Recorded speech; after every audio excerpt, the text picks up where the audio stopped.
Hallelujah. Ngiyanibingelela bazalwane egameni elihle likaKristu Jesu oyinkosi nomsindisi wethu. Amen. It is always a privilege and a pleasure ukuthi uNkulunkulu asihlanganise, ukuthi uNkulunkulu athi summon us into the upper room. Last week sihlale khona enyaweni kaKristu Jesu mase siyafunda.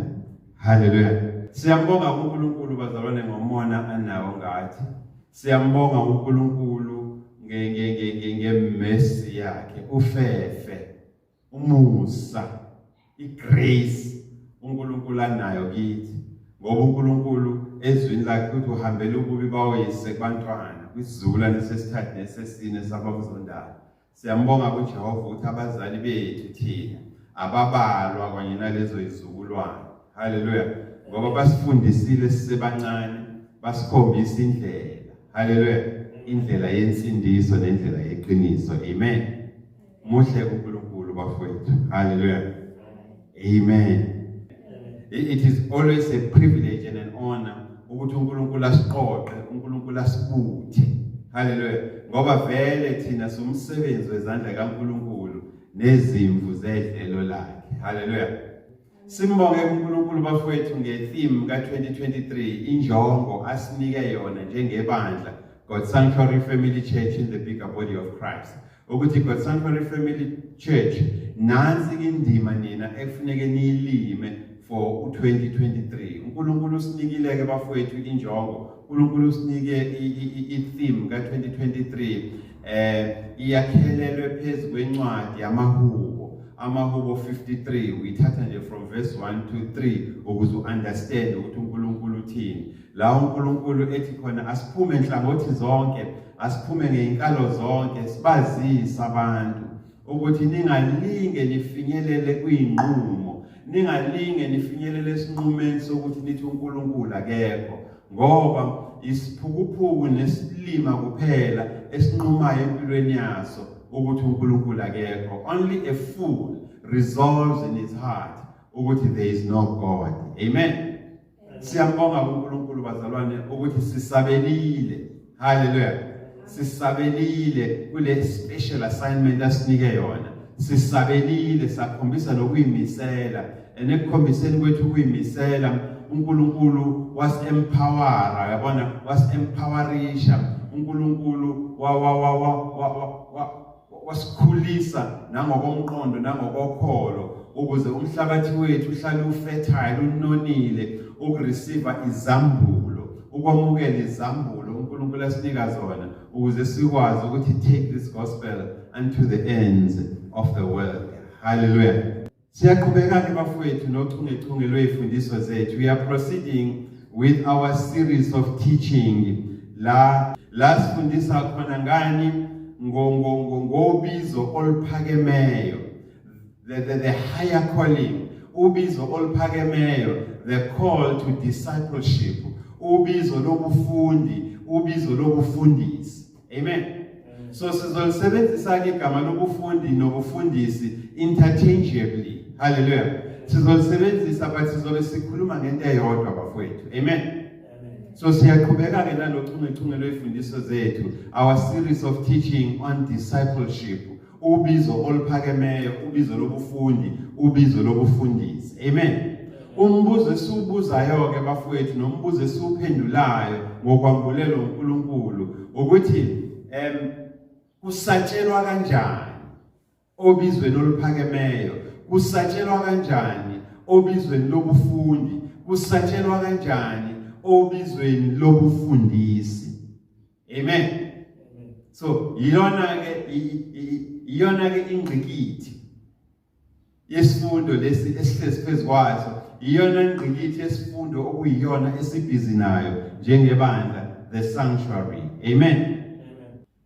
Now ngiyacabanga ukuthi kumele sikhumbule bafowethu ukuthi the call to discipleship, the invite to discipleship, ubizo oluphakemeyo, ubizo lobufundi, ubizo lobufundisi, lubizo ozimpande zalo. Uyabona lento? Lubizo ozimpande zalo luyikhonkwane zokholo lwethu, zokholo lwensindiso. Amen. Zokholo lobuKristu. Angazi noma ngibeka kahle bafowethu. Amen. The call to discipleship. Ubizo oluphakemeyo, ubizo lobufundi, ubizo lobufundisi. It's important ukuthi nikhumbule and understand ukuthi lo nhlobo yobizo, this type of a calling, impande zalo liyizikhonkwane zokholo lobuKristu. Amen. Ukusho ukuthi ukuze wena ukwazi ukubizwa ngomKristu kumele usabele obizwe loluphakemeyo, ubizo lobufundi, ubizo lobufundisi. Hallelujah. Amen. Angazi noma niyayizwa bafowethu lento. Amen. Also ubizo oluphakemeyo, ubizo lobufundi nobufundisi. It's important ukuthi ukhumbule, it's important to remember ukuthi lo lenhlobo yobizo liubizo ongeke uyichaze futhi okunzima ukuthi ungayichaza outside. Yayibona? Outside of ubuKristu. Amen. Ngoba muzama ukuchaza i-discipleship, muzama ukuchaza ubufundi nobufundisi outside of inkolo yobuKristu, outside of imbhalo engcwele, the chances yokuthi you will go into error, the chances yokuthi uzokwenza iphutha out of 10 are very high. Amashansi ukuthi wenze iphutha maningi kakhulu. Ngoba uzosuka ufuna ukuyichaza wena ngokwemfundo nangokwefilosofi. Amen. Kanti yona impande zayo nesekelo sayo siyikhonkwane zokholo lobuKristu. Amen. So akekho umuntu oyokufundisa, akekho futhi umuntu oyokutshela ngobufundi nobufundisi unless lowo muntu ungumKristu. Amen. Ukuthi uDoctor wephilosophy, ukuthi uprofessor wetheology akumniki ilungelo lokuthi akuchazele. Ukuthi uDoctor weeducation or uprofessor weeducation akumniki ilungelo. Kanjalo futhi uma eyibiza ngespiritual guru, whether uyisangoma noma ushaya balozi, akanalo leyo muntu ilungelo lokuthi akuchazele ngokholo, ngobizo lobufundi nobufundisi. Hallelujah. Amen. Akanalo. Ukuze ukwazi uchazela umuntu ngokholo lobufundi, kumele ukuthi nawe usabelile in the higher calling, obizweni oluphakemeyo, ubizo lobufundi, ubizo lobufundisi, the call to discipleship. Ukholo ngeke uzichaze futhi ongeke uzuzame ngisho ukuchaza outside of inkolo yobuKristu, outside of imbhalo engcwele, otherwise uzovela usebenzisa ifilosofi. Hallelujah. Amen. Niyamuzwa uNkulunkulu uthini ebandleni ngomoya wakhe. Amen. Hallelujah. Now sifundisiwe ke thina la esanctuary. Amen. Sifundisiwe ke thina la esanctuary, saphinde sambulelwa ukuthi it is in discipleship that you learn and acquire the skills that will make you know how to respond to the call of discipleship, the higher calling. Hallelujah. Sambulelwe thina la esanctuary ukuthi it is in discipleship that you learn, uyafunda, yabona, you acquire skills, ufunda namakhono, ucijiswe namakhono. Yabona, ngamanye amazwi sithi thina la esanctuary sambulelwe, saphinde futhi savezelwa ukuthi kunobuciko nobuchule. Yayizwa lento siphethe injula ke manje nokujiya kwesizulu. Amen. Kunobuciko nobuchule obu-3 obuthathu. Amen. Kunobuciko nobuchule obuthathu obuyinhloko nesisekelo sobungcwele. Yayizwa lento? Obuyinhloko nesisekelo sobungcwele ekumele wena ufundiswe kuso, ucijiswe kuso nangamakhono ukuze ukwazi na ukufundisa abanye ukuthi kusatshelwa kanjani obizweni oluphakemeyo, ubizo lobufundi. Hallelujah. Ngesingisi sithi it is in discipleship that you learn and acquire skills. Yabona? On the 3 main arts of holiness. The 3 main arts of holiness. Ubuchule nobuciko obuthathu. Bani bobungcwele ekumele ufundiswe bona ukuze ukwazi nawe ukusabela obizweni oluphakemeyo, ubizweni lensindiso, uphinde uyofundisa nabanye ukuthi kusatshelwa kanjani. Hallelujah. Kunobuciko kufanele sifundisane kona. Bu-3 nje kuphela. Once wabamba lobuciko nobuchule, I am telling you, uNkulunkulu mekhuluma with his soft voice kuwena uzomuzwa ukuthi hayi uNkulunkulu ke manje lokhulumayo. Amen. Now ukukhumbula kahle uzothola ukuthi lobuciko lobu it forms part of the first principles of the oracles of God. Buyingxenye. Yabona? Buyingxenye yeimfundiso zokuqala zezwi likaNkulunkulu okumele uzazi. Amen. Ngoba uma uzofrog-jumpa the first principles of the oracles of God, imfundiso zokuqala zezwi likaNkulunkulu, ama-chances ukuthi ulahleke uduke endleleni yakho yokuzalwane, endleleni yakho yokholo, makhulu kakhulu. Ngoba kunezinto ezijampile ongazazi. Amen. Now, if we are to remind each other, uma kuthi kumele sikhumbuzane about the first principles of the oracles of God, ukuthi iziphi, what are the building blocks, iziphi izinto eziyingxenye zalenhlobo yeimfundiso zezwi lokuqala likaNkulunkulu. Amen. The first principles of the oracles of God. Number 1, ukuze ukwazi ukufundisa abanye abantu ukuthi kusatshelwa kanjani obizweni oluphakeme, ubizo lobufundi nokufundisa. Amen. To know how to respond and also teach others ukuthi respondwa kanjani. Kumele wena in terms of the first principles of the oracles of God sikufundise about the doctrine of Christ Jesus, the doctrine of God. Hallelujah. Kumele sikufundise ngeimfundiso zokwazi ukuthi uKristu ungubani. Kumele sikufundise ngeimfundiso zokwazi ukuthi uNkulunkulu ungubani. Hallelujah. Amen. Now, umusumazi-ke ukuthi uNkulunkulu ungubani, then sesiyamuva ke siya ku step number 2.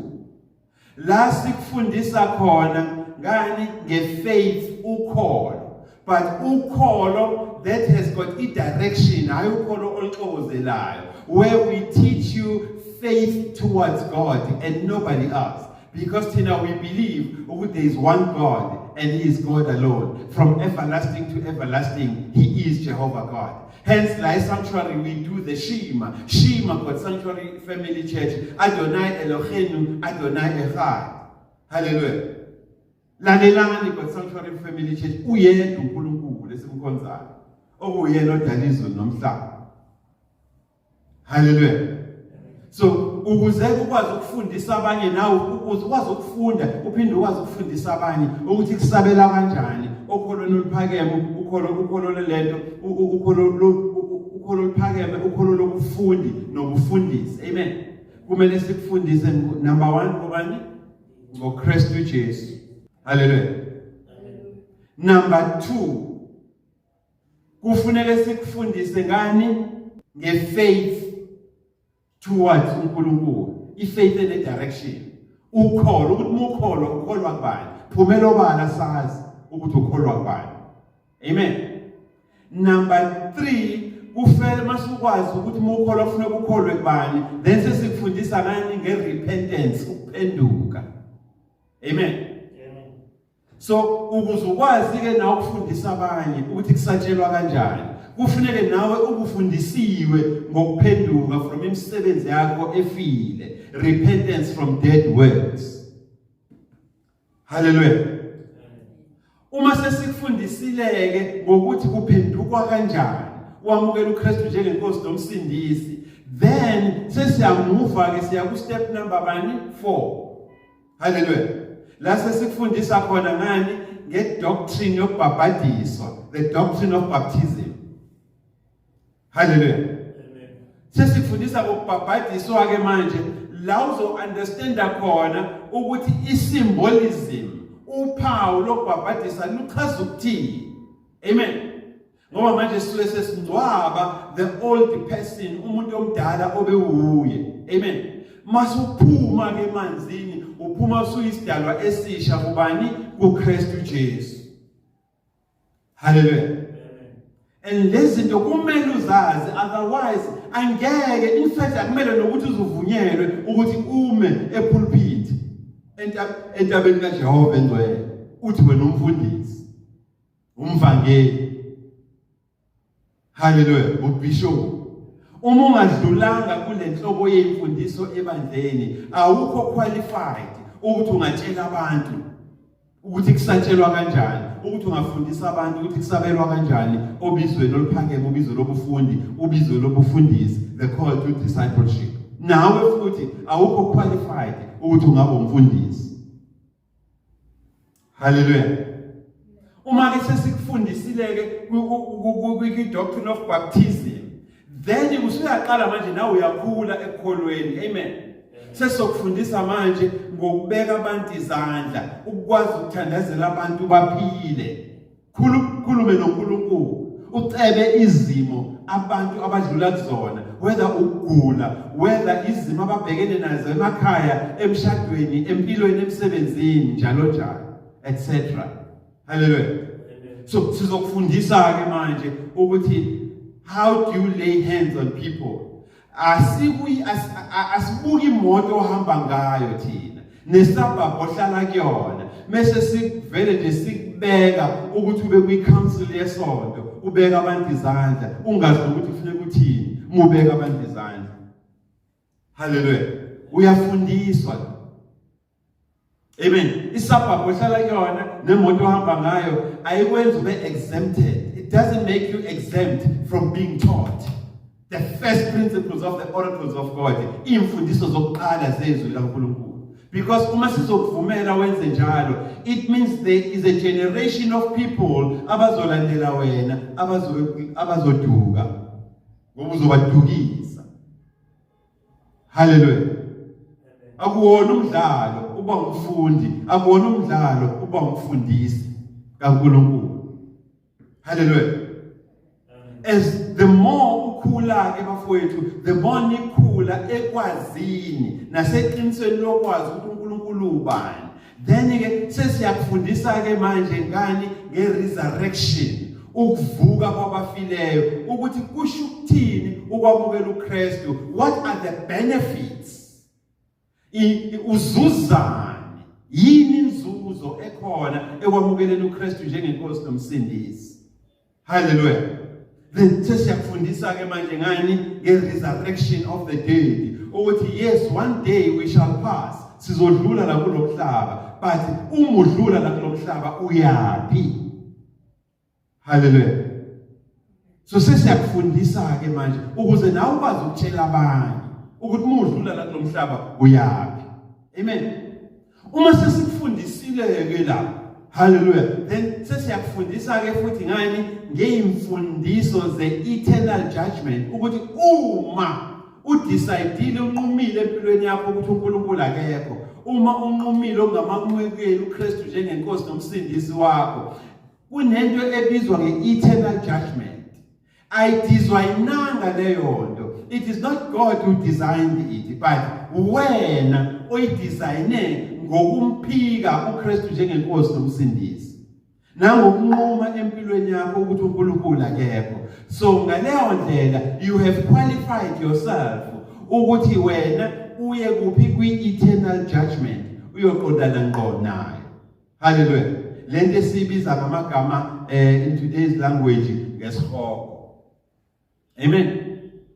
So ngiyacabanga ke bafowethu ukuthi niyabona ukuthi isambulo sobizo oluphakemeyo, the call to discipleship, ubizo lobufundi nobufundisi uthi ludeep kangakanani. Amen. Ludeep akona umdlalo. Ngeke nje sivele sikubize ngenceku ungadlulanga ngenhlobo yemfundiso. Hallelujah. Ngoba uzodukisa abantu. Nalo ke leligama lobunceku kufanele sigade ukuthi silisebenzisa nini kanjani. Ngoba akuyona wonke umuntu onceku. Before ube qualified ukuthi you have earned the title of ubizwa ngenceku, a disciple, umfundisi, kufanele kube ne-evidence yokuthi hayi no, usuphekiwe manje, uphekekile. Asihlalisani ngegama lobunceku. Akuyona i-nickname yomzalwane. It is not a nickname to be called inceku. Singahlalisani, sitekethisane, no. Sikubiza ngenceku ngoba vele usuvuthiwe. Hallelujah. Mengithi ngiyabonga nceku, ngiyazi ukuthi mengithi ngiyabonga nceku, kuvele kuqhamuka umuntu ethe yazi mina kunento engayi-understand ngebaptism. You understand? You will step in. Yeah, ukuthi awunike 2 weeks ngiyotadisha kube manje ngikuchazela ngebaptism. Hallelujah. Kunomuntu ozovela asuke nje athi ngoba wena baba usumdala vele kuleli bandla, ngicela ungichazele bandla ngoNkulunkulu. Ubani uNkulunkulu, uphuma uzalo ubani? Hallelujah. Uvela ustep in ngoba vele wena you have been through the first principles of the oracles of God. Usalelile ubizwe lakho liphakeme, ubizo lokufundi, ubizo lokufundisa. Hallelujah. Kube khona umuntu othi kunento engayi-understand ngesihoko. Yini isihoko? You step in, awudingi inyanga yokutadisha nokuyogooglisha. You don't need to go googling. Hallelujah. Ngoba vele usucijiwe wena, amen, ufundisiwe. Hallelujah. You've acquired the right skills. Amen. Imfundise deep. Hallelujah. So keep this at the back of your mind. Ibekela ekhanda lakho lento. It is in discipleship that we learn and acquire the 3 main arts of holiness. Kusobizo noluphakeme, ubizo lobufundi nobufundisi, la sifunda khona ngenhloko nezisekelo.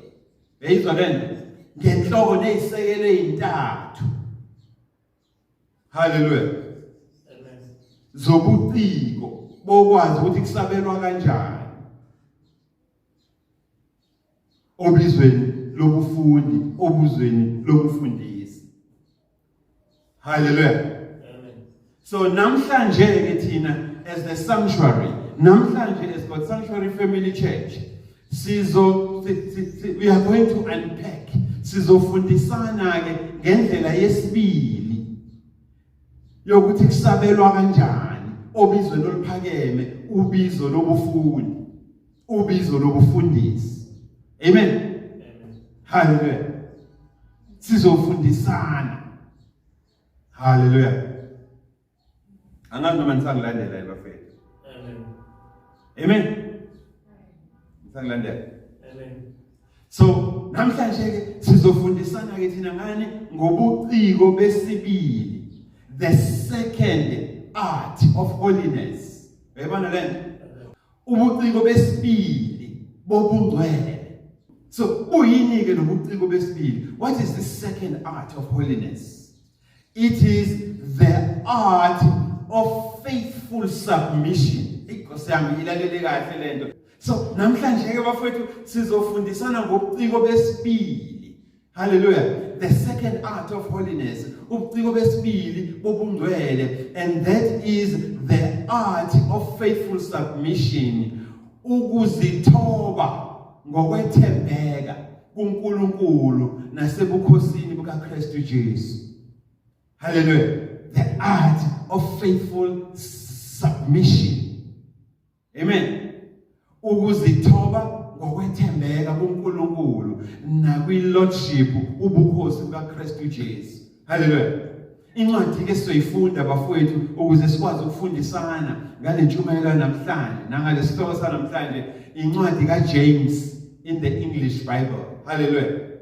Kodwa ke emabhayibhelini amadala uJames uyakhulu. Hallelujah.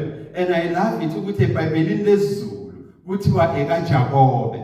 Hallelujah. Balibala ukulishintsha leligama elidala lembhalo engcwele bathi uJames, bathi balibala laba betranslator benza iBhayibheli lela balisebenzisayo for thina abantu abamnyama ukuthi balishintshe leligama bathi James, baqhubeka nalo bathi uJakobe. Hallelujah. Amen. So sizofunda ke bafowethu incwadi kaJakobe uchapter 4. Sizofunda from verse 7 kuya 10. EmaBhayibhelini amadala, the Deuterocanonicals and the Red Sea Scrolls and the various Vulgates. Sizofunda ngani ngencwadi kaYaakov. Hallelujah. Yaakov. Yaakov. Yaakov. In your English Bible, uJames. Hallelujah. EBhayibhelini lesiZulu ayishintshanga sewuJakobe, Yaakov. Hallelujah. Sizoya lapha ke kubani ku chapter 4. Amen. Now, la esanctuary ke bafowethu kuleli bandla esibekwe kulo uNkulunkulu. Every time umoya ingcwele mesilida to incwadi ethile, uma sidila nenhlobo ethile yezifundiso, sike sibuze thina ukuthi how Lord, kungani eincwadini ziningi kangaka embhaleni engcwele uvela uchoose nje ukuthi asiyofunda incwadi kaYaakov, siyofunda incwadi kaJakobe, kungani? Hallelujah. Now esihlezike lapha kwi-upper room as the sanctuary, sihleze enyaweni kaKristu Jesu, simbuza Holy Spirit ukuthi kungani usise encwadini kaYaakov kwekaJakobe uma kuwukuthi ufuna sihlaziye ukuyithoba ngokweThembeka. Hallelujah. kuNkulunkulu, faithful submission to God and the Lordship of Christ Jesus. Yini uthi mesifuna ukufunda ngokuyithoba usise kule ncwadi. Amen. Now uyasiphendula ke bafowethu umoya engcwele.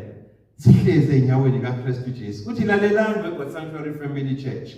When I send you to the book of Yaakov, the book of James, kwekaJakobe, it is because kunento engiyifunayo kinina. Yabona? I will only send you, I will send you to the book of Jacob if I require action. I require action from you. Hallelujah. Usho njalo umoya engcwele kithi.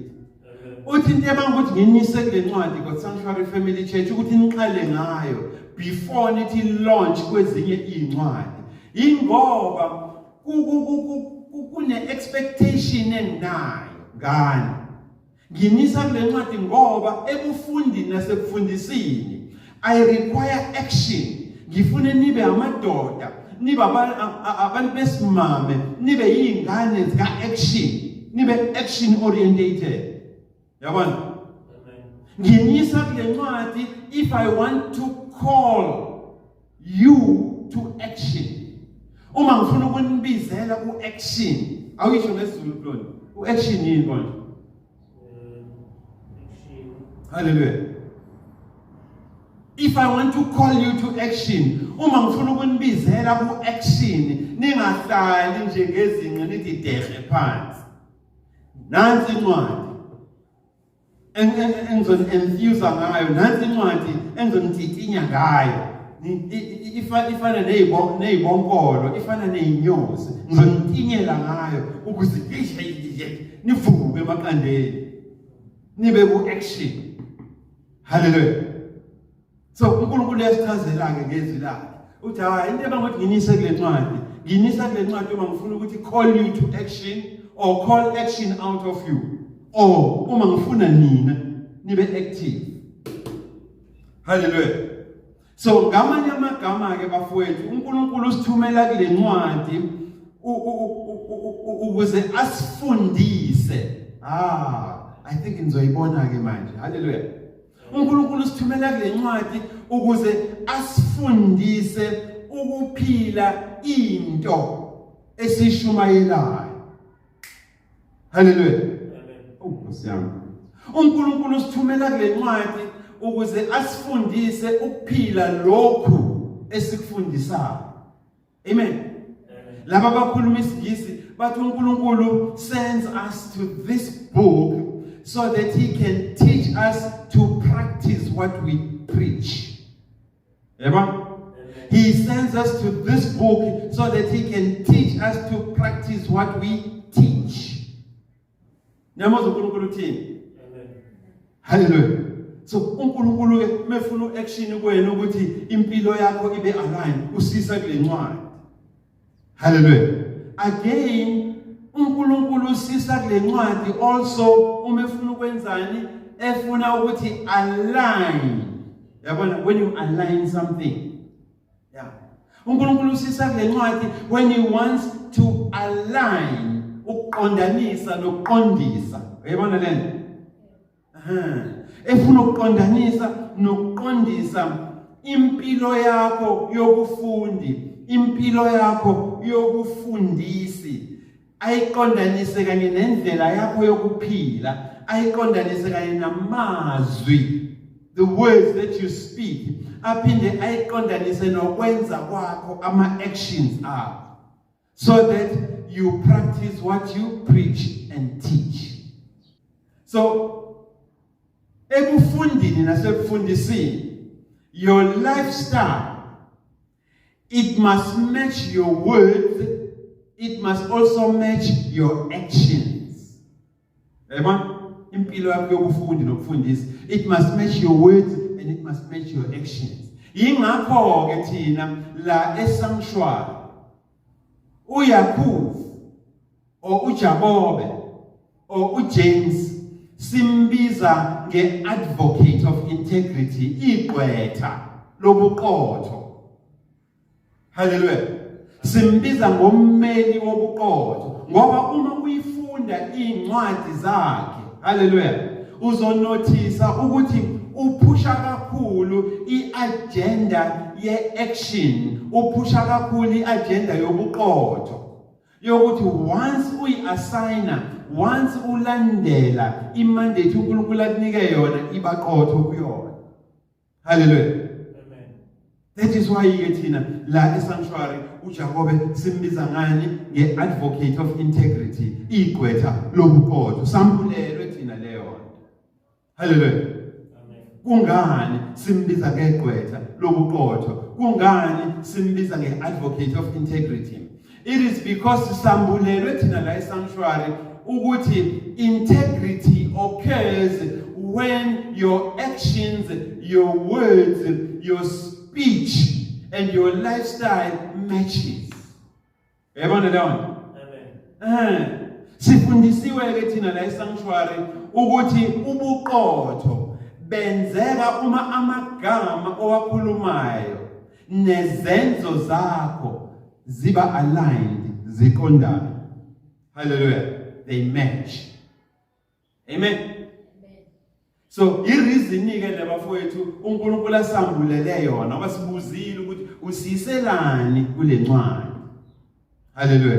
uNkulunkulu uthi hayi ngoba ngifuna action like me. When I want to call you to action, this is the book. When I require action kinina, this is the book.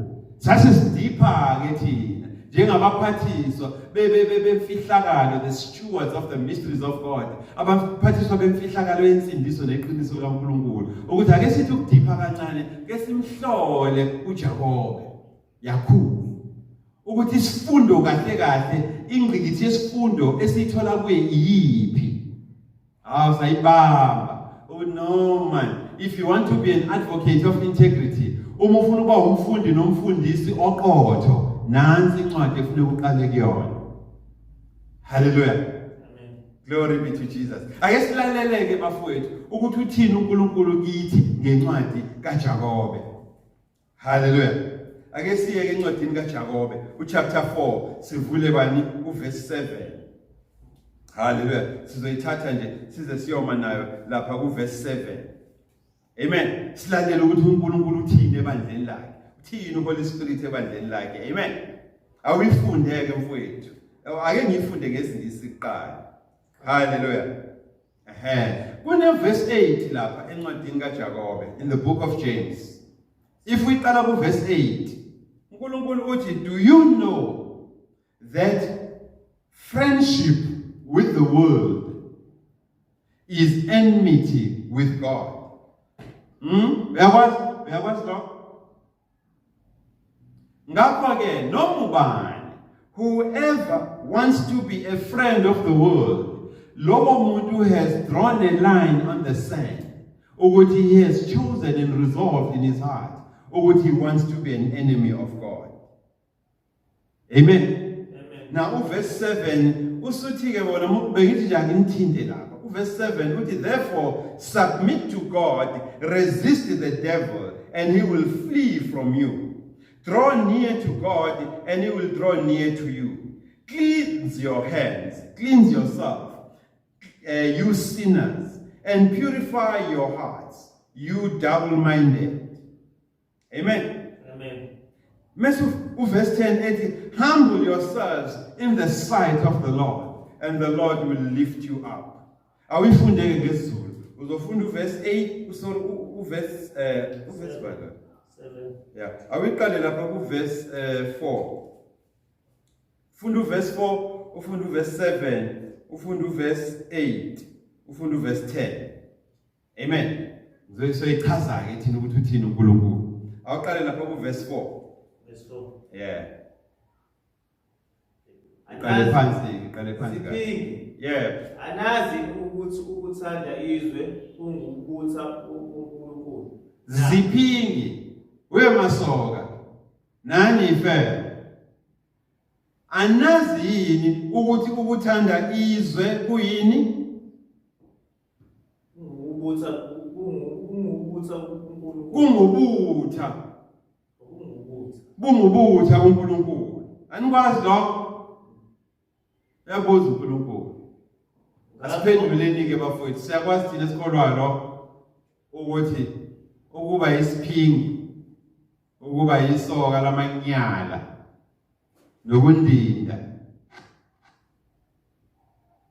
nokuthanda izwe kuwubutha kuNkulunkulu. Siyakwazi thina lokho ngithi?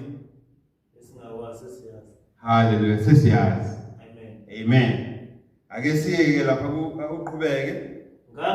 Ngakho ke lo othanda ukuba ngumngani wezwe, uzenza isitha sikaNkulunkulu. Usezenzeka isitha kubani? kuNkulunkulu. Ake siye verse 7.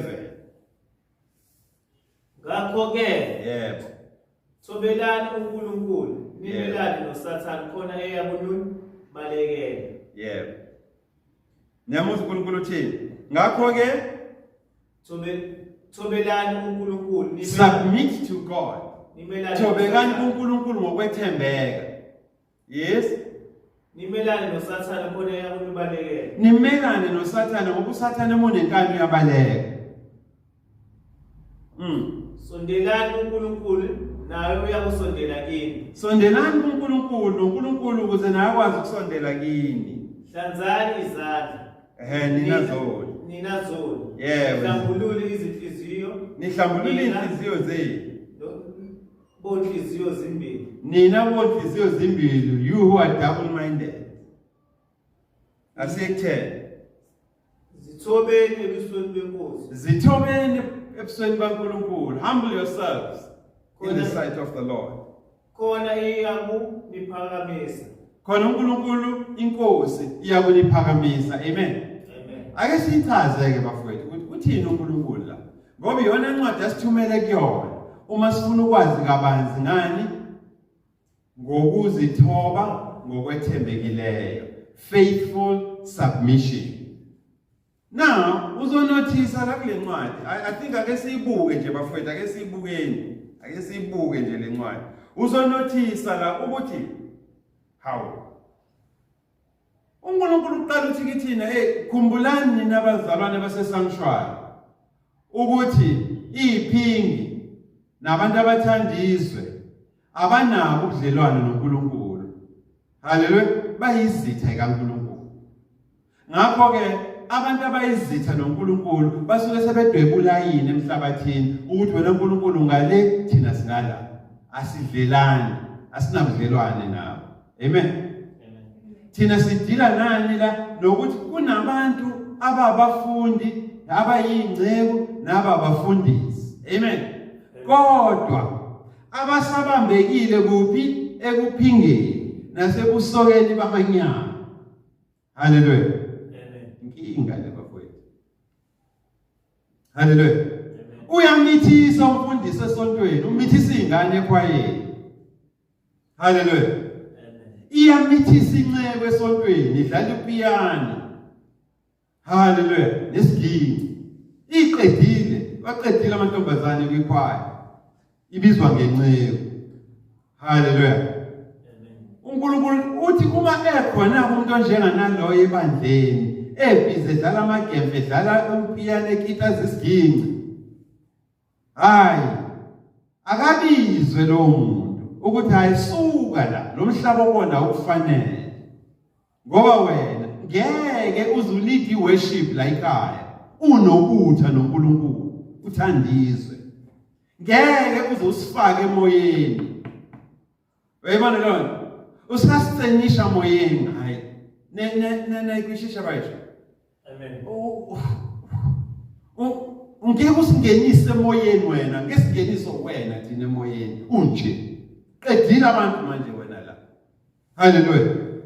Uzodlala upiyano esontweni, uzodlala ama-drums, udlala isiginci, uslida kwi-worship, unuka i-Amstel. Awufanelekile. Uyisitha wena noNkulunkulu. Haleluya. Kodwa ngoba uNkulunkulu uluthando, unenhlanhla ukuthi namhlanje uhlezi ngaphansi kwale ntshumayelo ekhuluma ngani ngobuciko bokwethembeka, bokuthobeka ngokwethembeka kuNkulunkulu, the art of faithful submission. Kusho ukuthi usuku lakho le deliverance namhlanje. Hallelujah. uNkulunkulu uthi lalela before uSathana zakugwinye, submit to God. Submit to God. Zithobe ngokwethembeka kuNkulunkulu. Umbuzo la usetheni kwenze njani? Kungani uJakobe? Kungani uYakobe? Kungani uJames ekhuluma nathi kanje? Hallelujah. And sihlezi kwi-upper room at the feet of Christ Jesus. Uyasambulela uNkulunkulu ngomoya wakhe uthi hayi into ebangokuthi uJames akhulume kanje ingoba uJames by ispirit sikaNkulunkulu he is addressing and solving. Uyabona sihlanganisa manje sihlanganisa ngerevelation. Hallelujah. He is addressing and solving an unspoken conflict. Uyabona lento ebizwa ngokuthi unspoken conflict. Kunezinto okwazi ukuyikhuluma nabantu, kunezinto ongayikhulumi nabantu ezikuzunguzayo nje uwedwa umuntu. Hallelujah.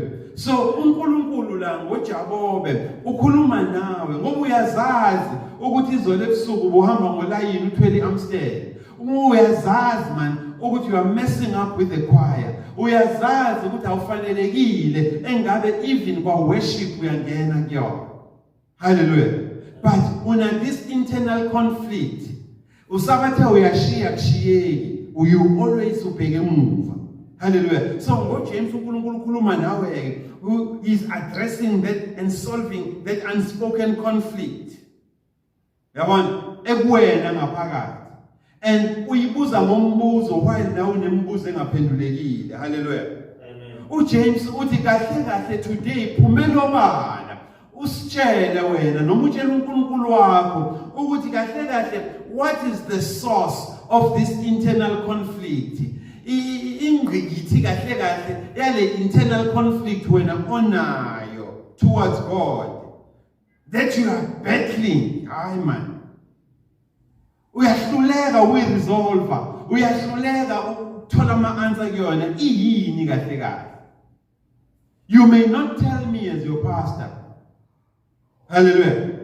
You may not tell umkhokheli. You may not hlambuluka about it openly.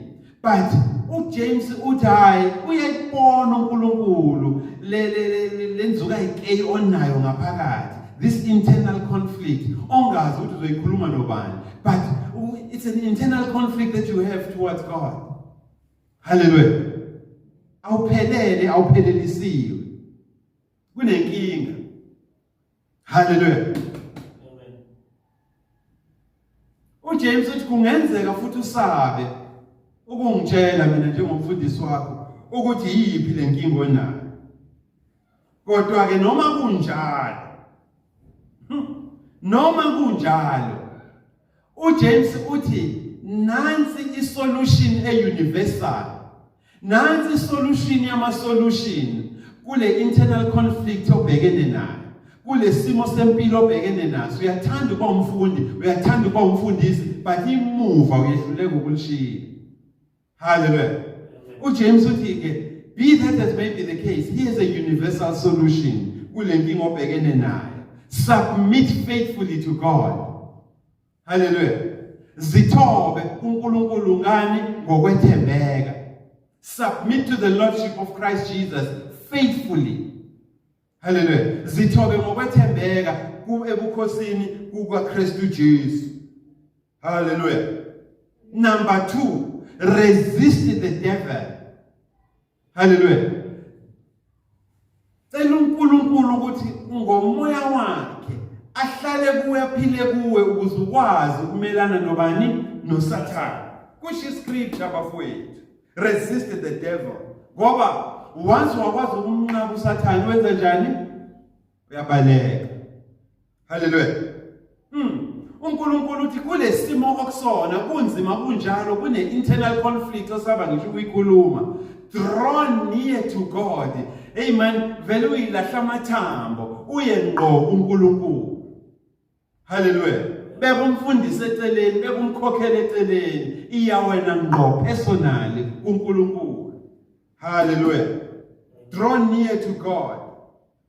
Mufika kuNkulunkulu ulingisela indodana yolahleko ethi baba ngonile phambi kwakho naphambi kwezulu. Hallelujah. Kodwa wena uzofike wenze njani kuNkulunkulu? You will cleanse yourself. Uzocela uNkulunkulu ukuthi ahlambulule. Hallelujah. Amen. You will cleanse yourself. Nkosi yami. Cela uNkulunkulu ahlambulule. You will purify akwenze ube ngcwele. Hallelujah. Uyeke kuba double minded. Uyeke kuba nenhliziyo enkulu efuna ubisi noshizi. Decide ukuthi ufuna ucheese noma ufuna ubisi yini. Hallelujah. Kusho uNkulunkulu akusho mina. Hallelujah. Emva kwalokho ke humble yourself. Zithobe ebukhoneni baba uNkulunkulu. If you do that, uNkulunkulu naye uzoba nawe.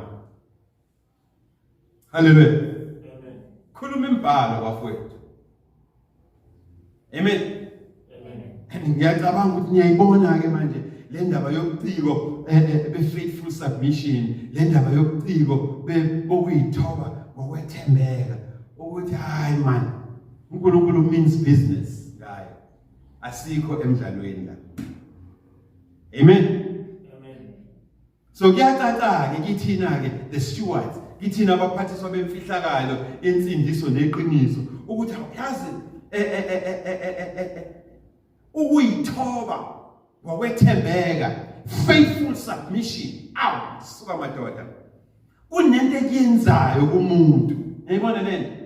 Kunento okuyakhayo kumuntu. I-faithful submission bafowethu, ukuyithoba ngokwethembeka kuNkulunkulu and the Lordship of Christ Jesus, kwakha impokophelo, kwakha intshisakalo kumuntu. They understand? It builds a commitment, it builds the zeal. Intshisakalo nempokophelo kumuntu. Hallelujah. Amen. You know, it makes you press on to that which Christ has laid hold for you. It makes you press on to the mark. For great is the price of your higher calling to God in Christ Jesus. Philippians 3:14. Hallelujah. So kukwenza uwomelele, kukwenza ubambelele ukuthi angijiki, angisahlehla, ngisabuyele emuva, but ngiyabambelela kulokhu Jesu angendlalele kubo ukuthi ngibambelele kubo. Ngoba inkulu inzuzo uKristu Jesu angibekele kuyona kuNkulunkulu. Great is the mark of the price of my upward calling. Inzuzo yobizo lami oluphezulu inkulu manje iphakeme kakhulu. Hallelujah. Again, ukuyithoba ngokweThembeka kwakhani also kwakha i-order ne-direction. Yabona lento? Kwakha i-order and set i-direction in your daily Christian life. Empilweni yakho yazonke insuku ukuba umKristu uba ne-order wena, ube ne-direction, ukuxokozela nokudideka akusesona isabelo sakho. Hallelujah. Ingakho uLuka lapha ku-chapter 9 verse 62 uthi uma usufike kulesi simo sokuba umfundi one-order ne-direction, onempokophelo nentshisakalo. Once you put your hands on the plow, you don't look back. Because if you look back, you know ukuthi looking back carries a disqualification. Uba disqualified, ukuthi ube fit and proper for the kingdom of God. Hallelujah. Once usuyibekile izandla zakhe egejeni likaBaba uNkulunkulu, awubusabheke emuva ngoba uyazi ukuthi uzodisqualify. Ukuthi you are not fit and proper wena. Ukuthi ungaba yinceku kwi-kingdom kaNkulunkulu. Hallelujah. Amen. Ngiyamuza uNkulunkulu uthini ebandleni bafowethu. Hey Pastor T, siyakuzwa man. Kodwa awusho wePastor T. Ngizuzani Pastor T? Sanctuary Family Church ngokuyithoba ngokweThembeka kuNkulunkulu. Ngoba ngiyayizwa impela lento ekhulumayo uyifundisa iyangichaza. But what is in it for me? Hallelujah. Ngizuzani. Amen. Now, I think it's important that you get this loud and clear. Ukuthi, when God is in charge of your life, umuvuma ukuthi uNkulunkulu ayilawule impilo yakho. Amen. Healing becomes your portion and inheritance. Yabona? Ukuphulukiswa nokwelashwa kuba yini? Kuba inzuzo nesabelo sakho kuKristu Jesu. Niyayizwa bafowethu lento? Iyona nto izuza. Umuntu ekubuza ukuthi hayi mfowethu ngiyakuza ukuthi uthini? Ngiyathanda nami ukuthobeka ngokweThembeka kuNkulunkulu, kodwa ngifuna ukwazi ukuthi ngizozuzani. Mtshele ukuthi hayi, uyazi mfowethu umuke wavuma ukuthi impilo yakho ilawulwe uNkulunkulu. Once you agree ukuthi uNkulunkulu abe in charge of your life, healing, ukuphulukiswa, ukulashwa, it becomes your inheritance and portion, kuba inzuzo nesabelo sakho. Hallelujah. As if that is not enough. Hey man, uzuza ikunalento ebizwa ngempilo echichimayo. Life in abundance. Amen. Umuvuma ukuthi impilo yakho uNkulunkulu ayilawule njengomfundi nomfundisi nenceku. uNkulunkulu wenza impilo echichimayo ibe isabelo nefa lakho. Hallelujah. Amen. Umuvuma ukuthi uNkulunkulu ayilawule impilo yakho, i-restoration, ukugcwaliswa, uyagcwaliswa, awushodi ngalutho. It becomes inzuzo, it becomes your portion and inheritance, kuba inzuzo nefa lakho, ukugcwaliswa. Hallelujah. Uzasho umbhali athi lokho uSathane, that which the enemy has stolen from you, lokho uSathane akwebile kuwena, uNkulunkulu uzokugcwalisa kasikhombisa. Hallelujah. 7 times. Amen. As if that is not enough, uma uvuma ukuthi ube umfundi, uma usabela obizweni lakho liphezulu lokuba oluphakeme lokuba umfundi nomfundisi, uNkulunkulu uthi he will perfect you. Yabona, uzokuperfecta, uzokuphelelisa, uyapheleliswa wena uNkulunkulu. Hallelujah. Hey bafowethu, uyakhuluma uNkulunkulu nathi. Ubizo oluphakemeyo lokufundi nokufundisi aluwona umdlalo. Hallelujah. Ubizo lokuba yinceku asisuke singateketisana sidlalisana. It's not a nickname, but it's a special assignment. Okumele ufundiswe ngayo, ucijiswe kuyo, ube namakhono aright. Hallelujah. Ingakho ke uJakobe, ingakho uJames, ingakho uYakobe. Hallelujah. Igqwetha lethu lani le integrity lobuqotho. Hallelujah. Ingakho ke esifundisa thina ukuthi uyazi ukuthini webhoda Sanctuary Family Church, ukuyithoba ngokwethembeka, faithful submission. Kumele ukuphile ngemicabango, kumele ukuphile ngokukhuluma nangamazwi akho, kumele ukuphile nangokwenza, your actions. Hallelujah. Khuluma igqwetha. Hallelujah. You become a living epistle of Christ Jesus. You become a walking epistle. Ube testimonial, ne testimony ehamba ngenyawo kaKristu Jesu. Hallelujah. Kungani sithi kufanele ukuphile ukukhuluma, ukuphile ngelifestyle, ukuphile nangokwenza, ukuthembeka faithfully. uJames uthi kithina mesifundisa njengeqwetha, uthi ukuyithoba ke ngokuthembeka, faithful submission to God and the lordship of Christ Jesus. Ukuyithoba ngokuthembeka is an act of faith. Hallelujah. Kuyisenzo sokholo, kuyisenzo sokukholwa, akuwona umdlalo. Hallelujah. Amen. Ukuyithoba ngokwethembeka kuyini? It is an act of faith. Kuyisenzo sokholo, kuyisenzo sokukholwa. And uNkulunkulu uzokuriwarda ngokwenza kanjalo, uzokuzuzisa. And already usuyazi ukuthi healing is mine, ukwelashwa nokuphulukiswa kwami. Hallelujah. Life in abundance is mine, ukuchichima kwempilo ngokwami. Restoration, ukugcwaliswa ngokwami. Perfection, ukupheleliswa kungokwami. Hallelujah. Ingakho uNkulunkulu umoya lapha encwadini yeKronike zesibili chapter 7 ufunda uverse 14 uthi, if my people who are called by my name shall humble themselves. Uzoyifunda ngesiZulu mfowethu.